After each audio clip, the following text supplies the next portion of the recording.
দেখো বন্ধুরা, এই যে চিকেন নিয়েছি, 1 কিলো চিকেন। দেখো পেঁয়াজ কেটে নিয়েছি। এইবারে এর মধ্যে চিকেনটা আমি দিয়ে দিলাম। এবারে এই দইটা দিয়ে দিলাম। ভালো করে এটা মেখে নিলাম। পেঁয়াজ আর দই ঠিক। এবারে মেখে নিয়ে এবারে এর মধ্যে দিলাম হলুদ,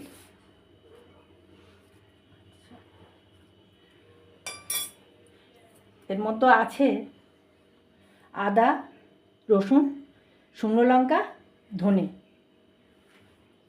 গুঁড়ো সব একসঙ্গে ভিজিয়ে দিয়েছিলাম, সেটা দিয়ে দিলাম। দিয়ে ভালো করে আমি মেখে নেব।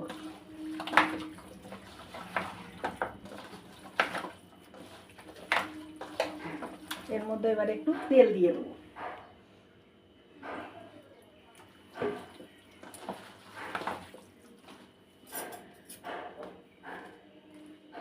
একটু লবণ দিয়ে দেবো, অল্প একটু লবণ দিলাম, পরে আবার রান্নায় লবণ দেব। দেখো এই মাখা হয়ে গেছে। এবারে একটু আধ ঘন্টা মতন ঢেকে রাখবো। এই দিয়ে ঢেকে রাখলাম। দেখো আলুগুলো ভাজা হয়ে গেল, আমি তুলে নিলাম। মাংসে দেবো এই আলুগুলো।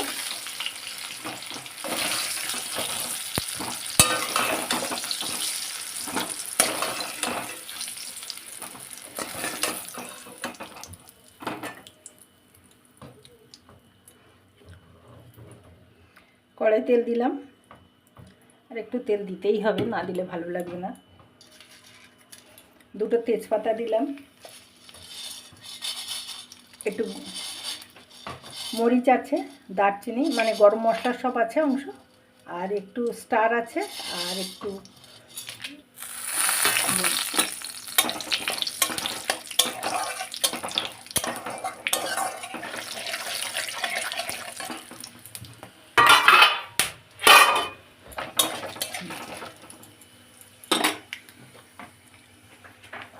মাংস এবারে তেলের মধ্যে সব দিয়ে দিলাম।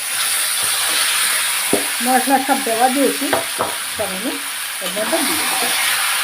এটা এইভাবে ভেজে নেব পুরো মাংসটা। ভালো করে এটা ঢেকে কষিয়ে নেব। দেখো মাংস কষা হচ্ছে, এটা ঢেকে ঢেকে কষিয়ে নেব সবটা।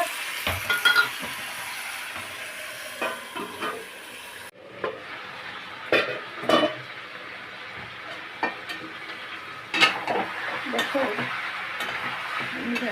এই যে আমি মাংসটা কষিয়ে নিলাম।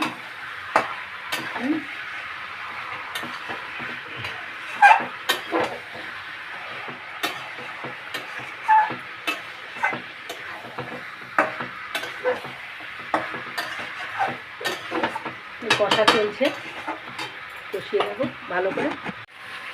দেখো বন্ধুরা, এই যে মাংস কষছি, তার মধ্যে আলুটাও দিয়ে দিলাম। আলুটাও ভাজা আছে, একটু আগে থেকে দিলাম, একটু বড় বড় পিস করেছি।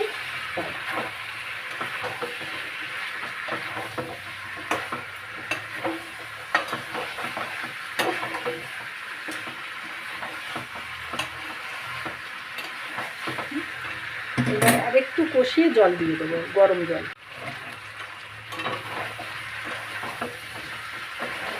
আলু আর চিকেন ভালো করে কষিয়ে নিলাম। এইবারে এর মধ্যে আমি জল দিয়ে দেবো, গরম জল দেবো। অনেক ঝোল হবে না, অল্প ঝোল হবে, আমি সেরকমই জল দেবো।